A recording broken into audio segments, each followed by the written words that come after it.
Et puis on a eu des rencontres aussi, des rencontres, deux rencontres déjà. Une rencontre sur un petit peu ce qui nous fait vivre aujourd'hui, ce qui nous motive, est-ce qu'on a des attentes, est-ce qu'on a des espérances. Et on a fait intervenir aussi une personne du diocèse, une jeune maman qui est responsable de l'apostolat des laïcs. Et ça montre aussi le lien de vouloir travailler avec les instances diocésaines.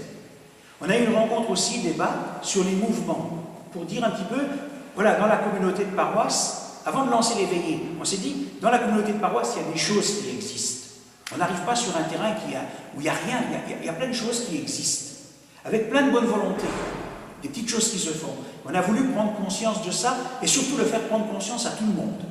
Donc on a eu une rencontre avec les différents mouvements qui existent, donc les témoins qui ont fait ça, et on a fait intervenir, parce que là ça n'existe pas encore, sur la communauté de paroisse, une responsable nommée par le diocèse de l'éveil à la foi. Là aussi, le souci de travailler avec les responsables diocésains. Et elle est venue présenter un petit peu ce qui se fait au niveau de l'éveil à la foi. Et ça a été très intéressant parce qu'on a bien compris là que voilà, souvent il n'y a rien avant la première communion ou la catéchèse des écoles de créer un lien pour accompagner. Donc, et on va essayer à la suite de ça de lancer l'éveil à la foi sur la communauté de paroisse. Voilà, on a commencé par ça et là on est maintenant dans les veillées de la mission. Ou alors dans lesquelles il se passe différentes choses. Mais je pense que si vous regardez la suite de la vidéo, vous verrez après l'exemple d'une soirée de la mission. Une veillée missionnaire, c'est tout simple. C'est fait pour tout le monde, petit, grand, savant, pas savant, jeune, moins jeune. Il y a un petit temps de prière, et là aussi on retrouve encore le travail de la communauté, puisque ce n'est pas les missionnaires qui l'animent, ce sont les chrétiens qui animent ce temps de prière. Ensuite, il y a une petite causerie avec une petite histoire. Hein, vous en aurez un aperçu dans la vidéo, vous verrez bien. Vous découvrirez, il ne faut pas tout dire. Allez voir. Et puis, il y a après une homélie sur un thème différent tous les soirs, pour réfléchir à notre vie de foi, à notre vie de chrétien.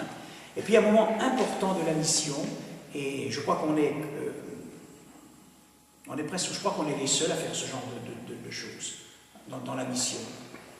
Je pense. Bon, je m'aventure peut-être en disant ça, mais bon, je le dis quand même. Il faut avoir un peu de fierté quand même. Hein. On fait tous les soirs, avec les enfants, on représente une page de l'écriture, de l'évangile. Un jeu scénique avec les enfants.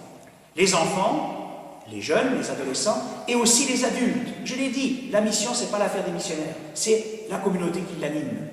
Et ce sont les enfants qui terminent chaque soirée missionnaire en nous présentant une page, soit de l'évangile, d'un autre passage de l'écriture, et qu'ils présentent à tout le monde. Hein? Je disais, quand on a mobilisé les enfants et les parents pour cela, je disais, habituellement les enfants reçoivent quelque chose. Ils vont en catéchèse pour apprendre à connaître Jésus-Christ. Et bien j'ai dit aux parents, on va inverser les rôles. On va demander aux enfants d'apprendre aux parents, et d'apprendre aux adultes, et d'apprendre aux chrétiens, et d'apprendre aux missionnaires aussi, ce qui est Jésus, ce qu'il fait. Et tous les soirs, voilà, les enfants nous évangélisent. Voilà, la mission, ce n'est pas notre affaire. C'est la communauté qui la porte et qui la vit. Et on la vit avec la communauté. Et elle est complètement imbriquée dans cette mission. Voilà, je ne sais pas, mais peut-être ça serait intéressant, voilà, ça fait 8 jours maintenant, non 10 jours qu'on vit la mission, peut-être que vous pourriez dire un petit peu comment vous le vivez vous maintenant. Parce que moi j'ai beaucoup parlé, mais Jérôme, comment tu sens ces soirées, comment tu les vis toi? N'ayant pas trop participé à la première semaine de cause de travail, je le vois au jeu scénique, je trouve que c'est bien au niveau des familles, au niveau des enfants, parce que bon, on le voit tous les jours, hein, on vit dans un monde un peu de fou, et c'est bien, au moins les parents se retrouvent avec leurs enfants, c'est de 20h à 21h, et je trouve que c'est bien. Mais toi, je ne sais pas moi, toi tu es jeune, est-ce que le fait que les enfants jouent l'évangile devant toi, est-ce que toi en tant que jeune, tu découvres quelque chose de l'évangile? Est-ce que ça t'apporte quelque chose? Ou c'est seulement un beau moment? Est-ce que tu reçois quelque chose de la part des enfants? C'est sûr qu'en voyant des enfants jouer à un jeu scénique qui aborde un thème de l'évangile, on le ressent différemment qu'en l'écoutant tous les dimanches matin à l'église, quoi. Donc c'est quelque chose qui est plus riche qu'une lecture, quoi. C'est ce que je le ressens comme ça. C'est bien. Non, mais c'est important pour nous aussi, hein, parce que nous, souvent on ne se rend pas compte nous, de comment vous ressentez ça.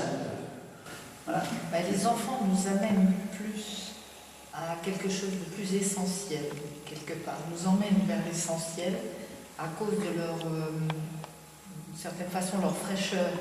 Et en même temps, on les voit tellement impliqués dans ce qu'ils font qu'on est pris dans ce jeu, ce qui au départ est un jeu, mais qui est bien, bien plus que ça.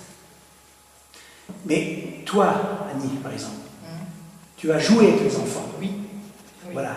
Oui. Voilà. Eh bien, pour moi, on redevient un enfant parmi les enfants. Autrement dit, on est, j'oserais dire, comme dirait l'Évangile, le Christ a aimé les enfants pour ce qu'ils apportaient.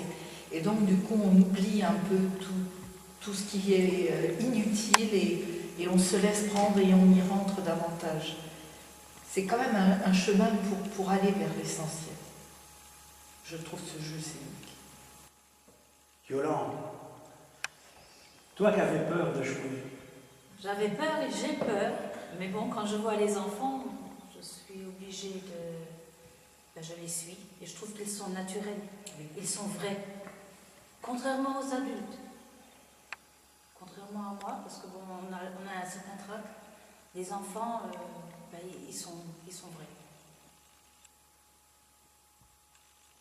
Et au bout de cette troisième veillée missionnaire, moi qui suis derrière la poursuite pour donner des effets de lumière, je vois et je constate à chaque mission que je vis qu'au bout du deuxième ou troisième jour, que ce soit autant les enfants que les adultes qui participent, il y a, voilà, on se laisse aller, on a confiance, on oublie, on fait abstraction de l'assemblée, des fidèles, des gens qui sont en face de soi.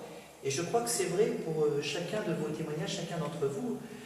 Pour ceux et celles qui ont joué, du moins pour vous deux, Yolande et Annie, il y a une certaine décontraction, une certaine aisance. Voilà, on se laisse prendre au jeu des enfants et on redevient naturellement un enfant. On garde cette âme d'enfant qui, je crois, est importante dans notre vie d'homme, de femme, de chrétien, de chrétienne, d'homme engagé au service des autres, de l'autre, du Seigneur. Et je crois que c'est vraiment une richesse et c'est une joie à chaque fois de voir cette décontraction qui est là, qui est naturelle aussi. Mais ce que tu dis là, ça me fait penser à quelque chose, parce que j'en parlais tout à l'heure à la fin de la soirée avec des gens, et j'en faisais écho avec Robert aussi. C'est intéressant de voir le cheminement chez les personnes. Et ça, je trouve ça admirable. Le premier soir, la première soirée, c'était un peu bruyant. Les enfants découvraient, ils jouaient l'évangile, ils étaient un peu excités. C'était nouveau, ils étaient costumés, il y a des jeux de lumière, on a peur de se tromper, on est un peu comme des piles électriques. Et la soirée, la première soirée, c'est toujours un petit peu, pas bruyant, mais bon, ça bouge beaucoup. Et là, on sent qu'au fur et à mesure qu'on avance, eh bien, les gamins qui sont là, ben voilà, ce que tu disais un peu, on se pose. Tout se pose, tout se calme. Et je me dis, tous ces enfants-là, moi je pense, ça leur fait un bien énorme. Ils sont toujours dans le bruit. Ils rentrent chez eux, c'est la télévision, c'est l'ordinateur, c'est ceci, c'est cela. Ils sont tout le temps en train de courir. Et là, ils se posent. Et je suis convaincu qu'à la fin de la mission, eh bien, chez eux, ils seront différents. Parce qu'ils se seront un peu posés. Et ils sont obligés de faire silence. Parce qu'ils jouent quelque chose et ils se rendent compte qu'ils jouent quelque chose d'important. Ils représentent un personnage, ils représentent le Christ, un apôtre. Voilà, ils jouent quelque chose et pour eux c'est important. Et ce soir c'était superbe.